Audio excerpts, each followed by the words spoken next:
Hello students. आज हम पौधों में श्वसन के बारे में जानेंगे। अब हम यह सोचते हैं कि क्या जिस प्रकार हम मनुष्य, आप, हम या बाकी अन्य जीव श्वास लेते हैं, क्या ठीक उसी प्रकार पौधों में भी श्वसन होता है? आइए जानते हैं। हम सभी जानते हैं कि पौधों में जड़ होती है, तना होता है, पत्तियां होती हैं। फेफड़े कहाँ होते हैं? अगर फेफड़े नहीं होते तो वो श्वास कहाँ से लेते? प्रकाश संश्लेषण की प्रक्रिया जो संपन्न होती है वह पोषण के को पूरा करने के लिए होती है। तो पोषण को पूरा करने के लिए उनके पास अंग होते हैं, पत्तियां में, जड़ों में, तना में। ठीक उसी प्रकार जड़, तना एवं पत्तियों के द्वारा ही पौधे श्वसन करते हैं। उनके पास किसी प्रकार का फेफड़ा नहीं होता या गिल्स भी नहीं होते हैं। उनके पास केवल जड़, तना एवं पत्तियां ही होती है। आइए जानते हैं कि कैसे जड़, तना एवं पत्तियों के द्वारा पौधों में श्वसन होता है। यह मैंने एक पेड़ के चित्र बनाया है। आप सोच रहे होंगे यह कैसा पेड़ है, आधा हरा आधा लाल।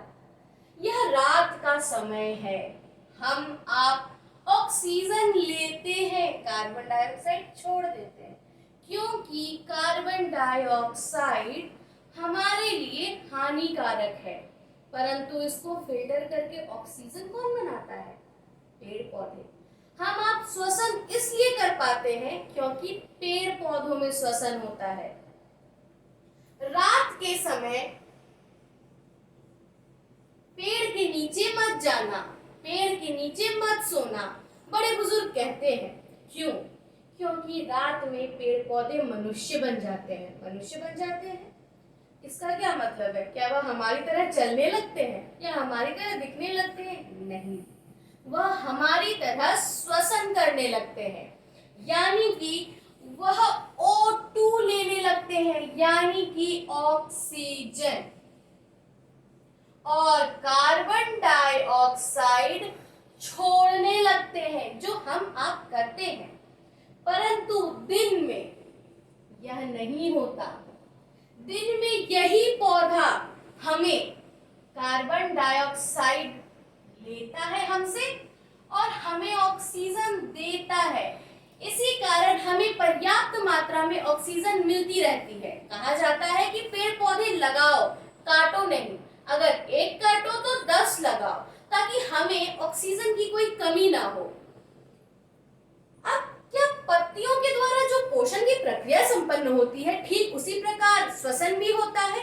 हाँ, यह स्टोमाटा है। वही स्टोमाटा जो हमारे पौधों का रसोई घर है, यानी कि किचन है, क्योंकि प्रकाश संश्लेषण की प्रक्रिया इसी स्टोमाटा में संपन्न होती है। यह स्टोमाटा की कोशिकाएं हैं, यह सहायक कोशिकाएं हैं, यह छोटे छोटे क्लोरोफिल्स हैं, यानी कि वह हरे रंग का पिगमेंट है जो क्लोरोफिल कहलाता है और प्रकाश संश्लेषण की प्रक्रिया को संपन्न करने में सहायक होता है। यह केंद्रक है, इसे हम गार्ड सेल्स या गार्ड कोशिकाएं कहते हैं। यह खुला स्टोमाटा है, यानी कि ओपन स्टोमाटा।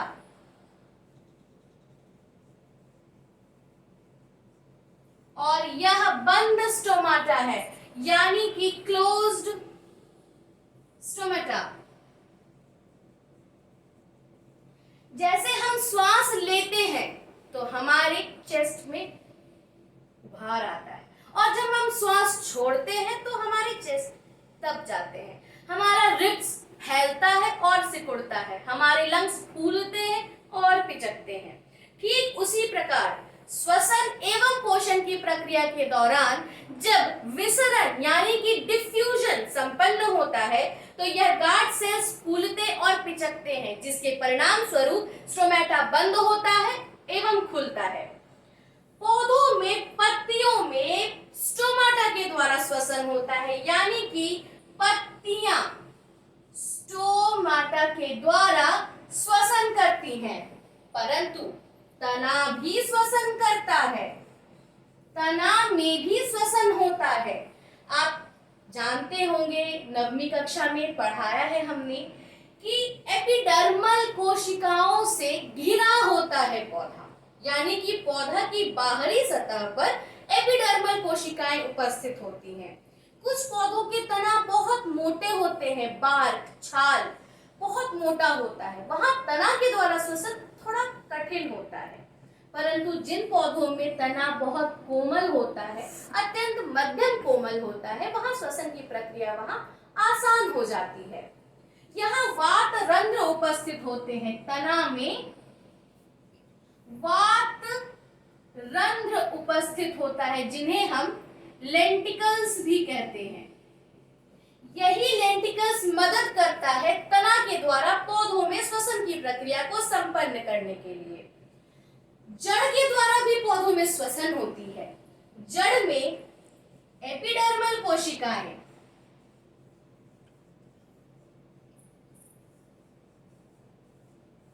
होती हैं, जहां मूल रोम उपस्थित होते हैं, यानी कि रूट हेयर।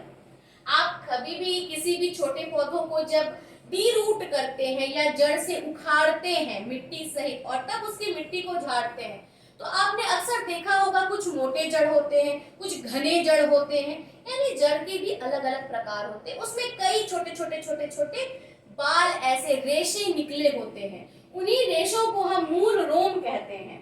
इन्हीं रेशों को हम मूल रोम यानी रूट हेयर कहते हैं, जो जड़ में श्वसन की प्रक्रिया को संपन्न करने में मदद करता है।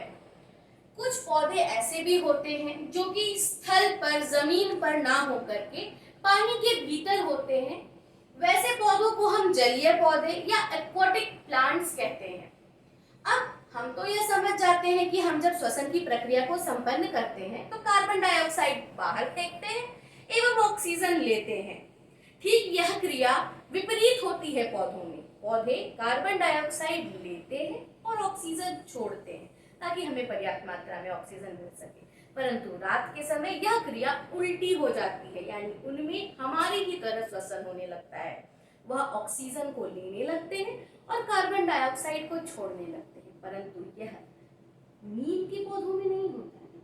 नीम 24 घंटे दिन रात O2 देता है, लेता नहीं है। यह एक औषधीय पौधा इसलिए भी माना जाता है, और यह आसपास अगर हो तो हमें दिन एवं रात में पर्याप्त मात्रा में ऑक्सीजन की मात्रा मिलती रहेगी। परंतु अब हम आते हैं एक्वाटिक प्लांट्स यानी जलीय पौधों में। उनमें श्वसन कैसे होता है? वह तो बाहरी वातावरण में होते नहीं, तो बाहरी वातावरण से जब उन्हें ऑक्सीजन भी नहीं मिल पाता है, कार्बन डाइऑक्साइड भी नहीं मिल पाता है, तो उनमें श्वसन की प्रक्रिया संपन्न कैसे होती है?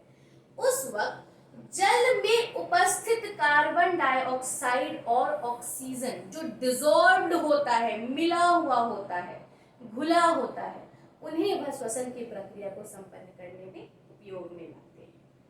आगे के वीडियोस में हम जानेंगे कि जीवों में श्वसन कैसे होता है, पशुओं में श्वसन कैसे होता है, इंसानों में श्वसन कैसे होता है।